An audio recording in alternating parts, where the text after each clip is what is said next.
BMW iX presents coverage of the Masters on Sky Sports.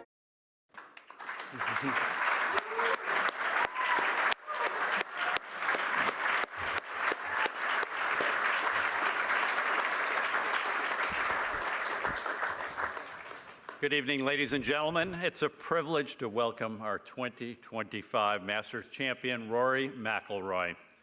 Congratulations on winning the 89th Masters in dramatic playoff fashion. You've now completed the career Grand Slam. Please share with us your thoughts at this moment. I'd like to start this press conference with a question myself. What are we all going to talk about next year?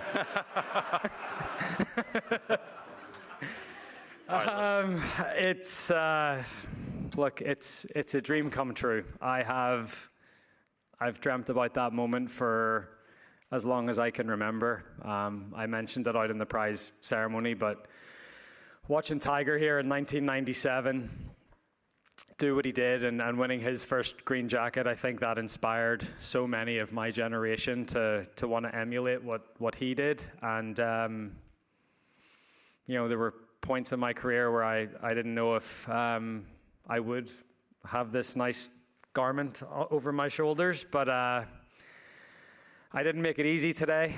I certainly didn't make it easy. I was nervous. It was one of the toughest days I've ever had on the golf course. In a funny way, I feel like the double bogey at the first sort of settled my nerves. And it's funny, walking to the second tee, the first thing that popped into my head was John Rahm a couple of years ago making double and going on to win.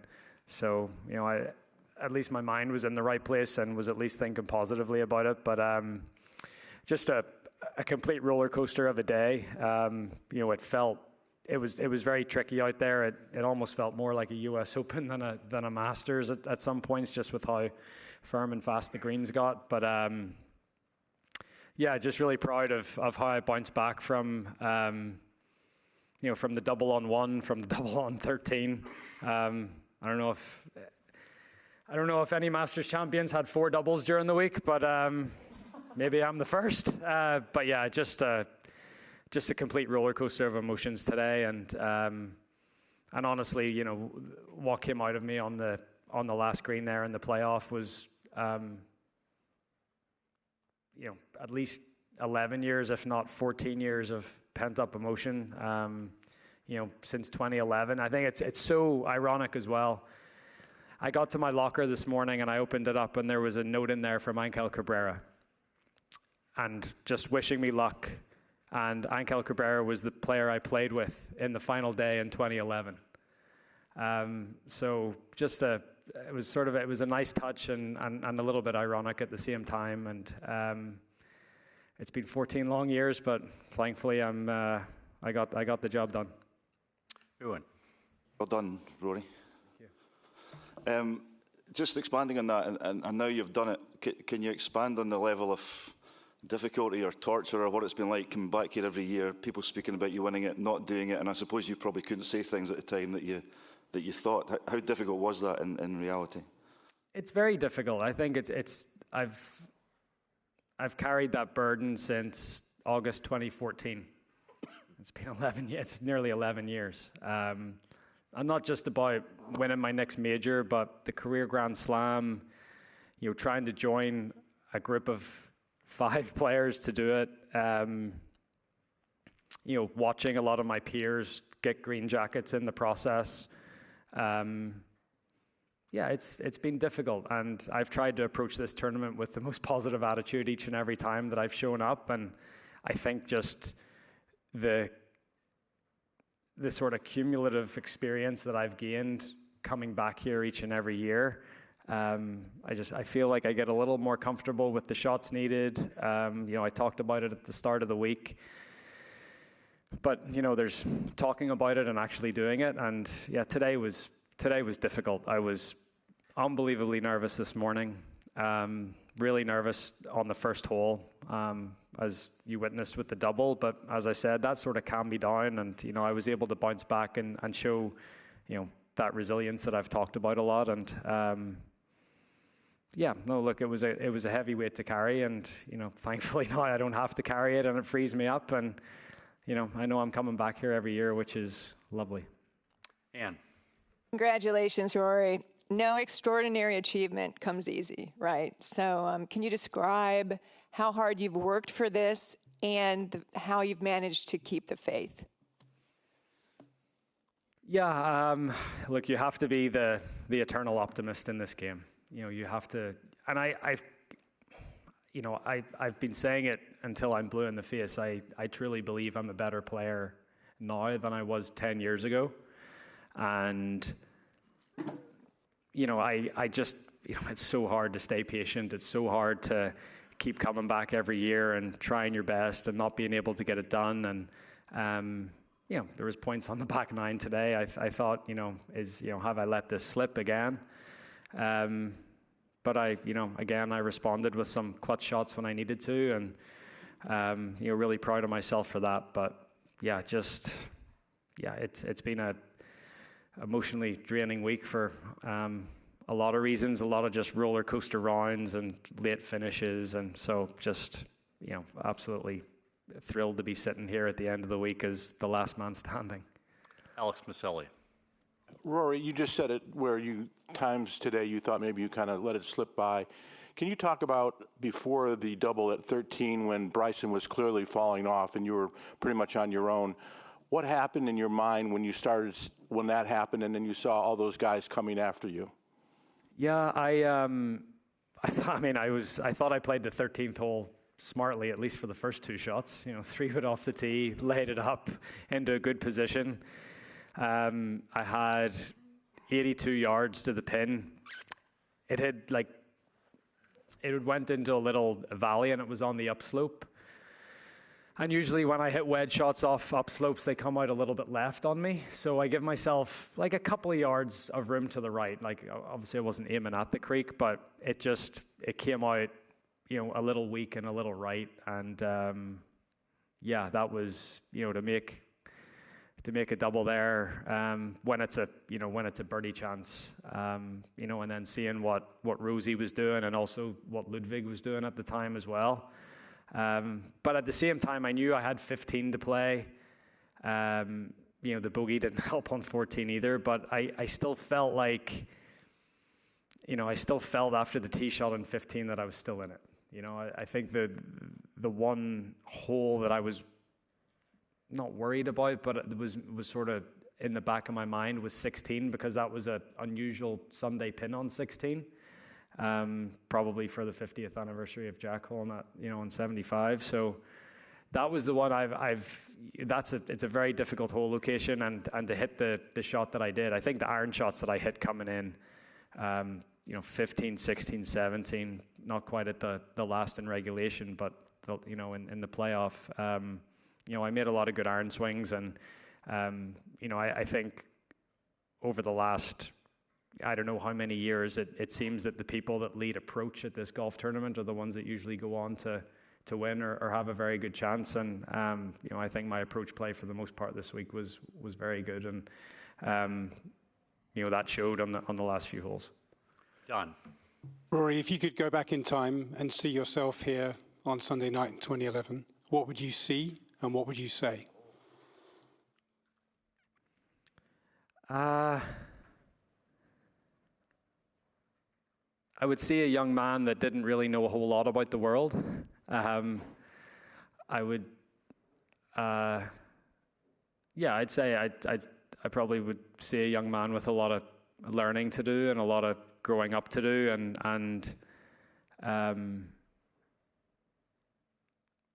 also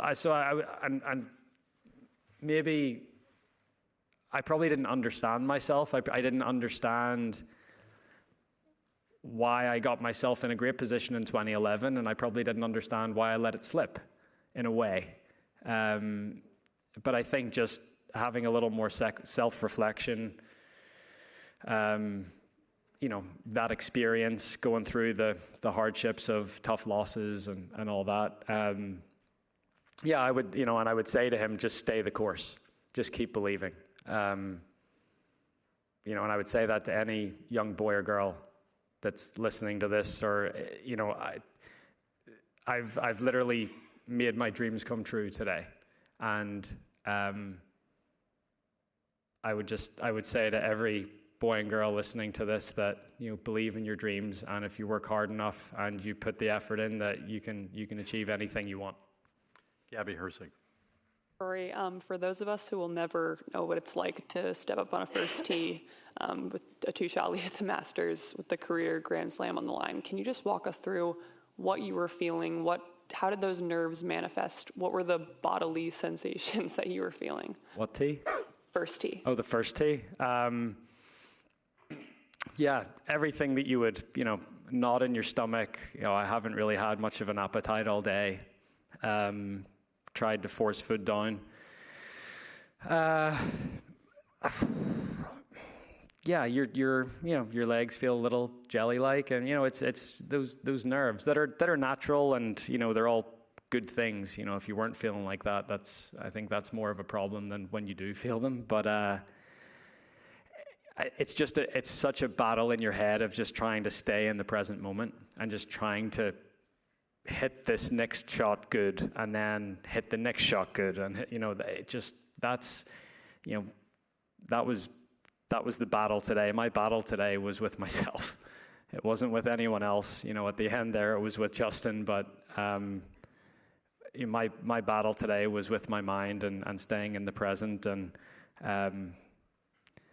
I'd like to say that I did a better job of it than I did, but it was a struggle. But I got it over the line. Johnson. Rory, congratulations, by the way. Excuse me, our tardiness. Did anybody ask you about the second shot on 11 yet? Not yet. Okay. I feel like when you win golf tournaments, when anybody does, you need a few good breaks. I felt like today on 5, not only having the shot to get it out of there, but also where your ball ended. Yep. And then when you looked at what happened to you on 11, could you see that ball stop? And if you could, what was going through your mind when you saw that ball stop almost on the bank? Yeah, look, I've rode my luck all week. And again, I think with the things that I've had to endure over the last few years, I think I deserved it. So yeah, anytime I hit it in the trees this week, I had a gap. Even the second shot on 7 today, which I probably shouldn't have taken on. Harry was telling me not to. I was like, no, I can do this. So yeah, I rode my luck all week, and you need that little bit of luck to win these golf tournaments. And I didn't see the ball in 11, but I heard the sort of groan of the crowd as it was rolling towards there, and then the cheer when it stopped. And then I obviously saw it.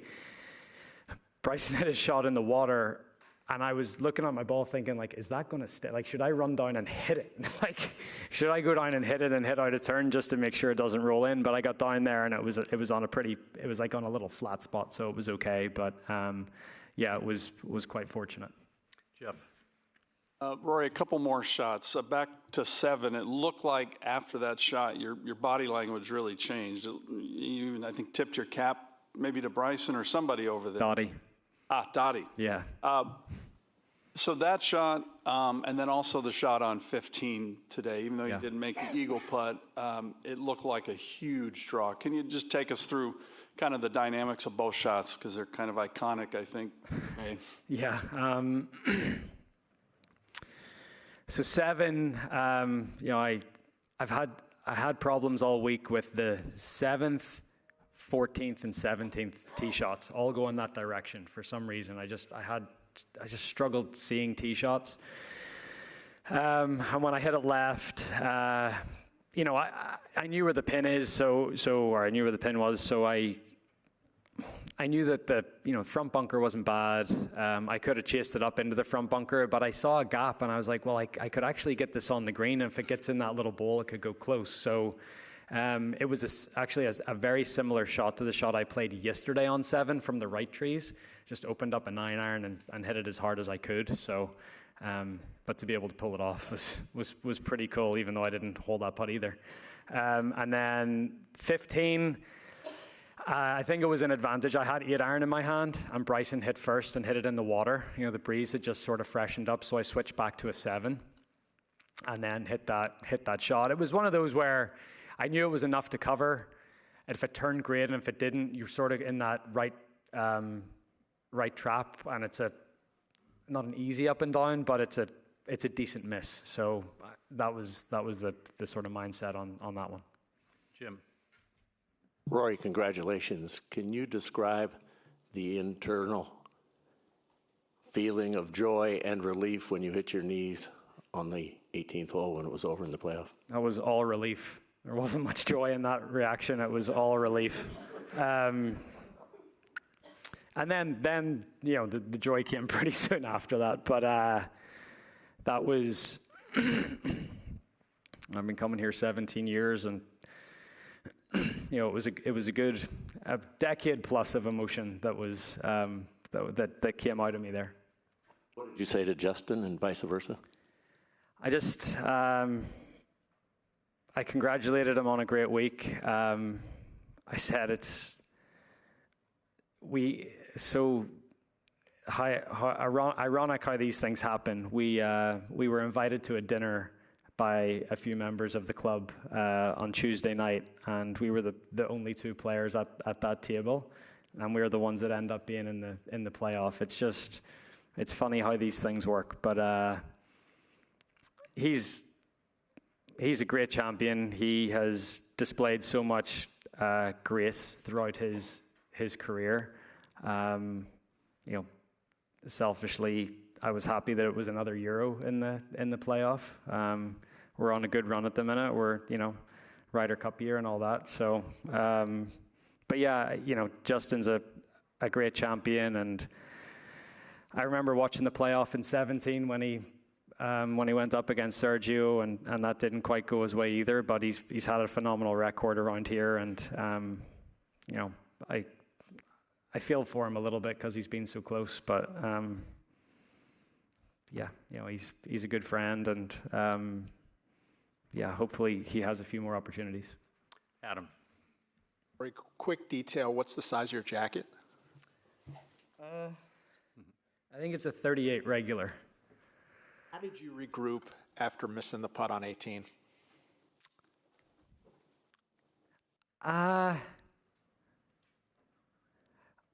After scoring, Harry and I were walking to the golf cart to bring us back to the 18th tee, and he said to me, "Well, pal, we would have taken this on Monday morning."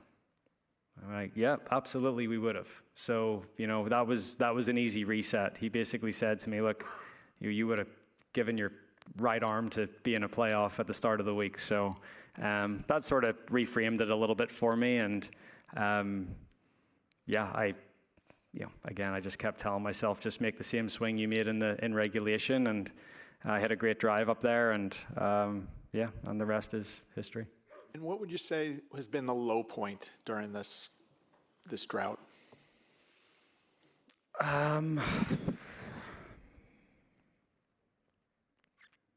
There's been a few. It's hard because I've played so much good golf.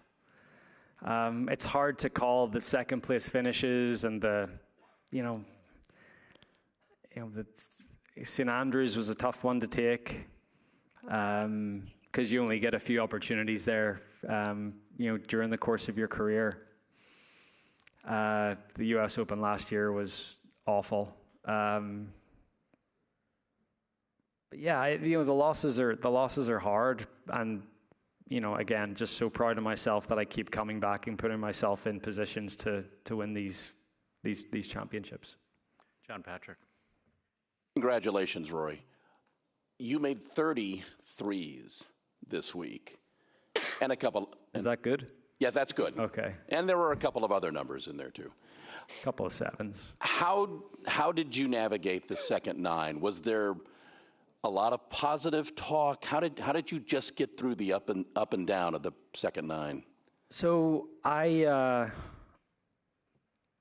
I birdied 10, and bogeyed 11, which was fine, and then made a really good 3 on 12, hit it where you're supposed to hit it, 2-putt, move on. So I walk into the 13th tee, I was thinking to myself, I can play the next 3 holes in 4-4-4. That was what I was thinking. Didn't quite materialize that way, but I was really just trying to break it down into threes. I feel like I played 10, 11, 12 well.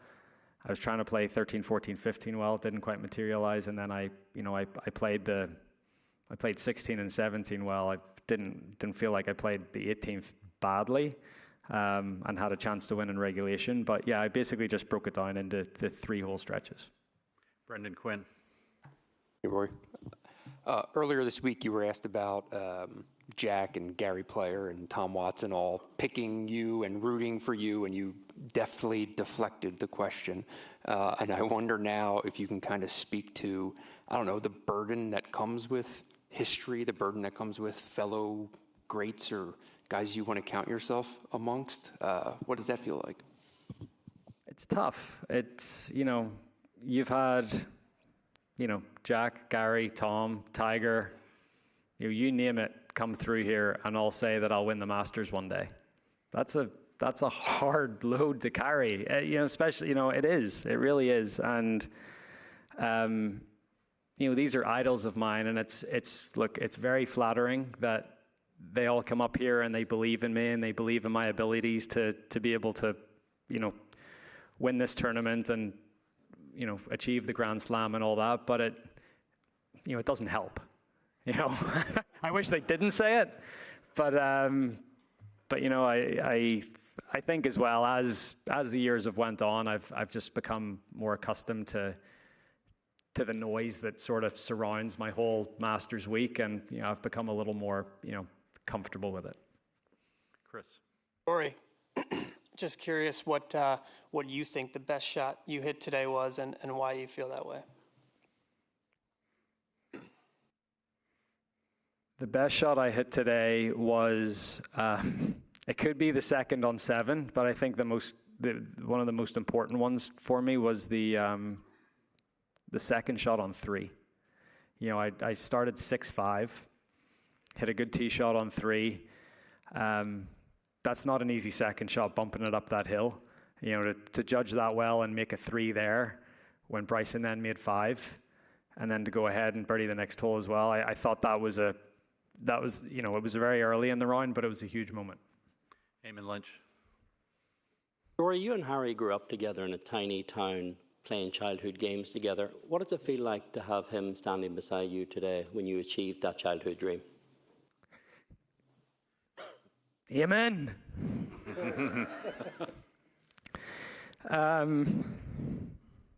Yeah, I've known Harry since I was 7 years old. I met him on the putting green at Hollywood Golf Club.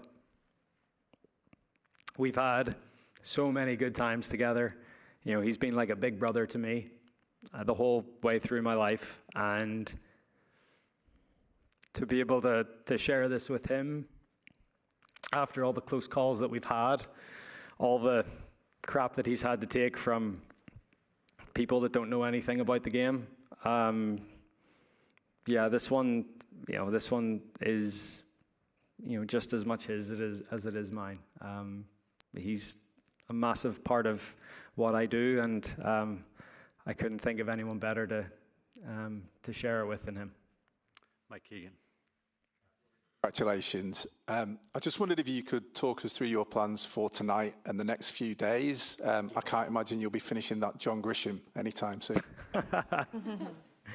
I don't know. I'll stay here tonight. I'll probably head home to Florida tomorrow. And I'd really love to see my mum and dad. They're back in Northern Ireland, so maybe a trip back home at some point during next week. Will you be taking the green jacket to Old Trafford? If it can inspire some better play, absolutely. Just a couple more questions. Claire. Congratulations, Rory. Where does this rank among the best days of your life, and just how proud of yourself are you? It's up there. I'm not going to compare it to life moments like a marriage or having a child, but it's the best day of my golfing life. And yeah, I'm very proud of myself. I'm proud of never giving up. I'm proud of how I kept coming back and dusting myself off and not letting the disappointments really get to me. Talking about that eternal optimist again, and yeah, very proud. Well, Rory, before we go, could you take us through which clubs you use for the birdies as well as in the playoffs, just so we have that for... Sure. So the birdie on 3, I talked about a little, it was a little chip, bump and run up the hill with a lob wedge. I had a 5-iron on the 4th hole. The 9th hole, I had a 3/4 lob wedge in there. The 10th, I hit 8-iron. The 15th, I hit a 7-iron for my second shot approach, and then on 17, I hit a 8-iron. And in the playoff? And in the playoff, I hit a gap wedge. Yeah. Great. Well, Rory, thank you and congratulations on Thank you so much. incredible accomplishment. Thank you.